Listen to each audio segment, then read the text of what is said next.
تو ان کو ٹائم ہی نہیں دے رہے، اور اکثر اوقات تو ان کی بات وہاں وہ صبر و تحمل سے سنی نہیں جا رہی. تو ہم تو بڑے خوش قسمت ہیں کہ ہمارے پاس اچھے اور قابل افسران موجود ہیں جو اپنا ہماری بات سنتے بھی ہیں اور اس پہ اپنی طرف سے پوری کوشش اور محنت بھی کرتے ہیں. سر میں ایک دفعہ دوبارہ وہ پیوس کے ساتھ انٹیگریٹ ضرور ہو. ایک بات جو سب کو آپ سب مزید اس کے اوپر روشنی ڈالیں کہ آپ کے انشاءاللہ تعالیٰ کس طریقے سے لوگوں کو فیسیلیٹیٹ کیا جا سکتا ہے. عامر صاحب کے ساتھ پہلی ملاقات میرے آنے کے جسٹ میرا خیال ہے پہلے ہی ہفتے میں ہوئی تھی کہ جب ہم نے پی او ایس انٹیگریشن کے حوالے سے ایک میٹنگ بلوائی تھی اپنے دفتر میں. حاجی ہارون صاحب والوں کا ایک وفد آیا تھا، اس میں عامر صاحب بھی تھے، اور عامر صاحب سے میری وہ پہلی ملاقات فزیکل تھی، لیکن غائبانہ میں ان کو جانتا تھا، کیونکہ ظاہر ہے کہ یہ جو غوری ان کا اسٹور ہے اس کی ایک اپنی اہمیت ہے. شکر کے حوالے سے وہ آپ کا ایک کہتے ہیں کہ وہ واقعی میں آئیکن تو انہوں نے نام رکھا ہوا ہے، لیکن وہ آئیکن ہی ہے. یعنی شکر کے حساب سے اگر تو غوری از یور آئیکن. یس، میں اپنی اس پہ جو مجھے انتظار تھا ان سے ملاقات کا، اس انتظار کا ایکچولی وہ جو لطف بھی آیا کہ نہیں، پھر وہ انتظار کا نتیجہ بڑا اچھا ملا کہ بندہ بہت شاندار ہے. کہ میں 1996 سے سروس میں ہوں، اور سروس میں آتے ہی پہلے سال سے میری جو ہمیشہ سے پالیسی رہی کہ اپنے ایریا کے جو ٹریڈرز ہیں، انڈسٹریلسٹ ہیں، بزنس مین ہیں، ان سب سے رابطے میں رہوں اور ان کی باتیں سن کے اور اس علاقے کے حالات کے حساب سے گورنمنٹ کی پالیسیز کو امپلیمنٹ، میرا کام ہی یہی ہے امپلیمنٹ کرنا. تو لیکن اس علاقے کے حالات کو جانچ کے اس کے بعد پھر کام کیا جائے تو پھر مزہ آتا ہے. اور اللہ کا بڑا کرم ایسا ہے کہ جہاں جہاں پہ بھی میں نوکری کر کے آیا ہوں، حالانکہ یہ پنجاب کا ذکر کیا جہاں پہ ٹیکس کلچر تھوڑا سا ڈفرینٹ قسم کا ہے کہ افسر کوئی زیادہ لوگوں سے ملتے جلتے نہیں ہیں. عامر بھائی نے بتایا آپ کو کہ ابھی وہاں اسلام آباد میں جو ان کی ملاقات ہوئی وہاں کے چیمبر کے لوگوں سے تو کوئی زیادہ اچھا فیڈ بیک نہیں ان کو ملا. وہاں پہ ایسے کوئی تعلقات بنا کے آیا ہوں، ایسا امپریشن چھوڑ آیا ہوں کہ ان کے ذہن میں میری یاد پہ جو نقوش ہیں وہ ابھی تک مٹ نہیں سکے.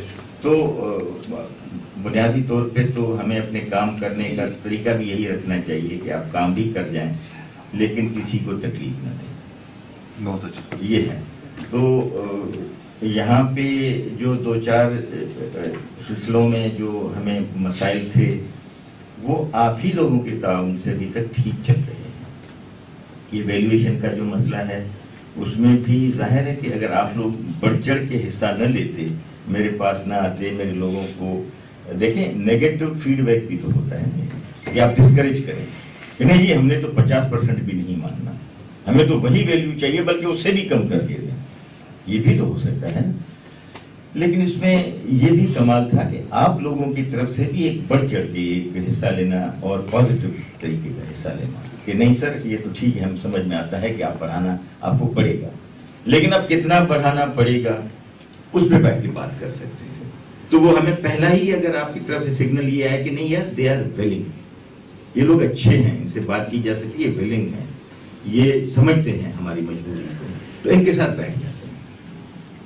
تو جہاں پہ ہم 100% پڑھانا چاہ رہے تھے، جہاں 200%، اچھا فزیکلی ایسا ہی ہے کہ مثلا سوسائٹی یہ جو پہلے والے جو آج کل جو چل رہے ہیں ریٹ، یہ 2016 میں یہ بھی اتفاق سے میرے ہی ہاتھ کے بنے ہوئے ہیں. میں تب یہاں پہ کمشنر تھا ہولڈنگ کا، اور میں نے ہی سارے اسٹیک ہولڈر سے لے کے یہ ریٹس بنوائے تھے.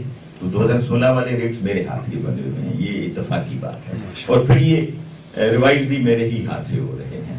تو اب آپ کو خود کو اندازہ ہے، آپ لوگ سکھر کے شہری ہیں، کہ 2016 کا سکھر اور 2021-22 کا سکھر یہ بہت ڈفرینٹ ہے. یعنی 2016 میں سوسائٹی میں کہاں اتنی آبادی تھی، جو جہاں ہماری کالونی ہے اس ایریا میں نہ یہ ہوٹلز تھے. یعنی آپ تھوڑا سا ہمارے آفس سے یوں اگر شکارپور روڈ کی طرف جاتے تھے